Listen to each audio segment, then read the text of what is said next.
الله ربي والإسلام ديني ومحمدا رسول الله ويقيني.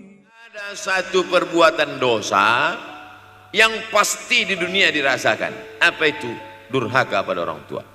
Orang yang durhaka pada orang tua, di dunia dia tetap dapat, di akhirat dapat sekali lagi. Itu janji Rasulullah SAW. Lama hidup banyak dirasa, jauh berjalan banyak dilihat, lama jadi ustadz banyak yang curhat. Maka tidak satu dua itu saya lihat dalam kehidupan. Hebat, rezeki banyak melimpah ruah, tapi jauh dari kebahagiaan. Apa sebab? Janji Rasulullah SAW. Orang yang durhaka pada orang tua di dunia sudah dapat, di akhirat dapat lagi, dapat. Di mana letak keadilan Allah? Kenapa di dunia sudah dapat, di akhirat dapat lagi? Yang di dunia itu baru DP-nya, di akhirat baru kau rasakan cash-nya. Oleh sebab itu jangan pernah melawan pada orang tua, jangan pernah melawan. Apapun kata dia, jurus menghadapi orang tua ini tidak banyak, 3 saja.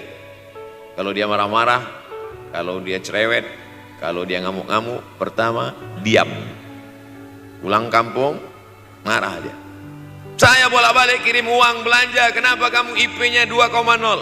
Diam. Yang kedua, diam. Yang ketiga, diam. Kalau belum bisa membahagiakan, jangan susahkan dia. Kalau belum bisa menunjukkan prestasi, jangan susahkan hatinya. Jangan sampai belum ketemu dengan wajah kita pun dia sudah susah hati. Baru nama kita muncul di HP-nya, kumat darah tingginya. Bunyi handphone dia lihat nama kita di situ, langsung berubah detak jantungnya. Karena ternyata bukan nama kita di situ dia buat. Siapa? Troublemaker.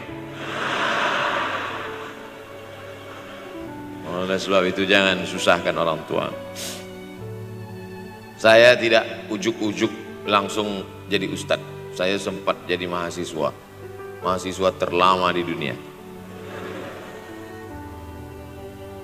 Saya kuliah di Mesir tahun 1998 sampai 2002. 4 September 1998 menginjakkan kaki di Kairo.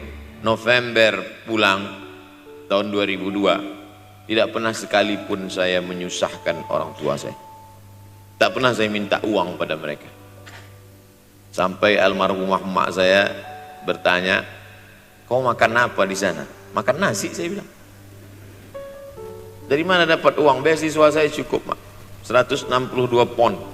50 untuk makan, 50 untuk rumah, tinggal 62. 20 dibagi lagi untuk ongkos, 20 untuk buku, 20 disimpan, mana tahu demam sakit nggak ada uang. Sampai pulang. Sampai akhirnya dia kasih tanya, gimana caranya ngirim uang supaya nanti di akhirat kalau Allah bertanya, pernah nggak ngirim uang? Pernah. Ya, saya tak mau menyusahkan. Saya menganggap kalau nanti saya minta hatinya susah, kalau nanti saya banyak minta saya tak bisa balas, maka saya bukan berarti mengajak adik-adik tidak minta uang. Saya paham tak semuanya dapat beasiswa, artinya minta. Cuman kalau minta ya pulang nanti sampaikan ke orang tua, saya sudah dengar ceramah Ustaz Somad, maka saya tidak minta lagi, mak. Tidak. Tapi tolong dirapel setahun sekali aja. Kalau mau merasakan bagaimana sayang mereka, coba hilangkan sayangnya itu agak 1 bulan, 2 bulan, 3 bulan, itu baru terasa. Karena sifat manusia ini kalau sudah tidak ada baru terasa. Judul lagu Roma. Kalau dia masih ada di depan mata kita, masih dekat dengan kita, kita merasa dia biasa-biasa saja. Tapi kalau dia sudah tidak lagi ada, itu barulah. Oleh sebab itu coba kalau mau merasakan, kasih tahu dia, papa, mama, untuk biaya kuliah saya 1 semester ini tolong jangan kasih dulu. Saya mau jual koran dulu, saya mau kerja di Dorsmir dulu, saya mau kerja loper dulu, saya mau susah-susah dulu. Nah, seketika saat kita tahu susahnya itu, tetes peluh keringat, air mata, di situ baru kita tahu, oh ternyata perjuangan mereka ini luar biasa. Saya tidak bicara ceramah saja, tapi dalam kehidupan saya pribadi dulu saya laksanakan, saya pernah buat, saya pernah kerjakan. Tapi tidak saya rencanakan itu, saya harus begini, tidak. Memang bagian dari takdir hidup. Mungkin tidak minta uang itu karena jauh ke Mesir. Kalau seandainya dekat, sering juga minta.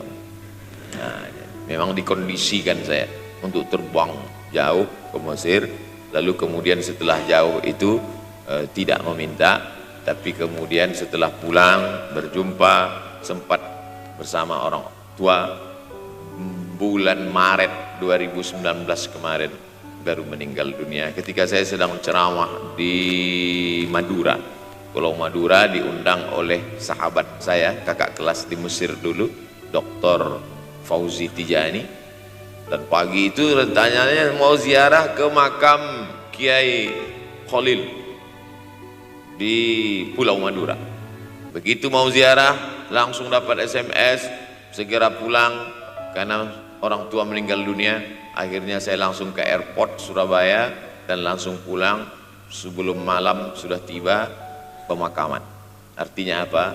Penyesalan panjang, kenapa tidak mencium tangan orang tua, kenapa tidak?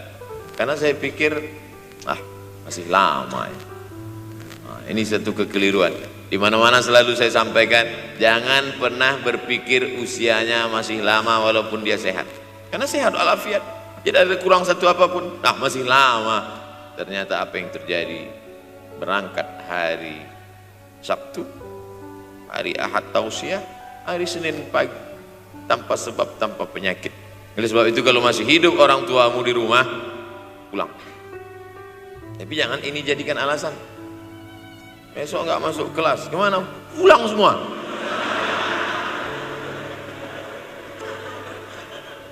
Pulang sesuai dengan kondisi, situasi dan keadaan. Pulang. Kalau masih bisa membahagiakan dia apa makanan kesukaannya, belikan. Suka makan apa dia, belikan. Itu yang dia inginkan. Andai kita gendong dia dari Yogyakarta berangkat ke kota Makkah, sampai di Makkah tawaf 7 putaran, dari Sofa ke Marwah, pulang lagi ke Jogja, belum tentu dapat membayar sekali teriakan dia saat mengeluarkan kita ke alam dunia. Jadi banyak orang terlalu membanggakan. Saya sudah banggakan dia Pak Ustaz, saya sudah bayarkan ONH-nya. Berapa?